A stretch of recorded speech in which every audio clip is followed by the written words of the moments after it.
सप्ताह में 7 दिन होते हैं, तो संडे के बाद मंडे, मंडे के बाद ट्यूसडे, ट्यूसडे के बाद वेडनेसडे, वेडनेसडे के बाद थर्सडे क्यों आता है भाई? और ये तो पूरी दुनिया मानती है ना। अब आप बताइए, अगर कोई लॉजिक इस बात का हो, संडे पहले आना समझ में आता है, सबसे प्रमुख ग्रह।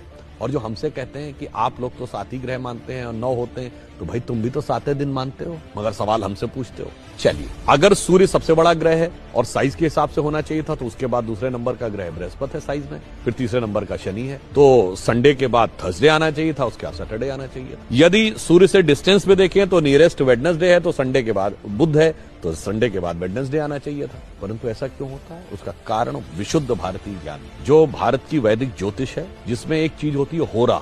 जिन्होंने थोड़ी बहुत एस्ट्रोलॉजी पता होगी उन्हें पता होगा, होरा शब्द जो है इसी से ही ग्रीक में हॉरोस्कोप शब्द जो अंग्रेजी में आया है वो होरा से ही आया है। अब होरा ये होती है कि यदि सूर्य की पहली होरा है तो 24 घंटे के बाद जब 25वां घंटा लगेगा, यानी नेक्स्ट ये जो फर्स्ट होरा होगी वो होगी चंद्रमा की। फिर चंद्रमा के बाद जो नेक्स्ट 25वें घंटे में पहली होरा आएगी वो आएगी मंगल की, मंगल के बाद बुध की। एग्जैक्टली जो वैदिक एस्ट्रोलॉजी के होरा के कैलकुलेशन का जो सीक्वेंस है कि सूर्य, चंद्र, मंगल, बुध, बृहस्पति, शुक्र और शनि, उसी सीक्वेंस में ये हफ्ते के 7 दिन हैं। और ये हम सब ने सुना भी है, ध्यान किसी ने नहीं दिया जब हम पूजा करते हैं अपने घर में। और तो वो नवग्रह शांति का मंत्र सब लोग सुने जरूर होंगे पंडित जी के मुंह से, ध्यान नहीं दिया होगा। उसमें क्या है? ब्रह्मा मुरारी त्रिपुरांतकारी, भानु शशि भूमि सुतो बुधश्च, गुरुश्च शुक्र शनि राहु केतु, सर्वे ग्रहा शांति करो भवन। सबसे पहले क्या है? भानु यानी सूर्य, शशि यानी चंद्रमा, तो मंडे के बाद, संडे के बाद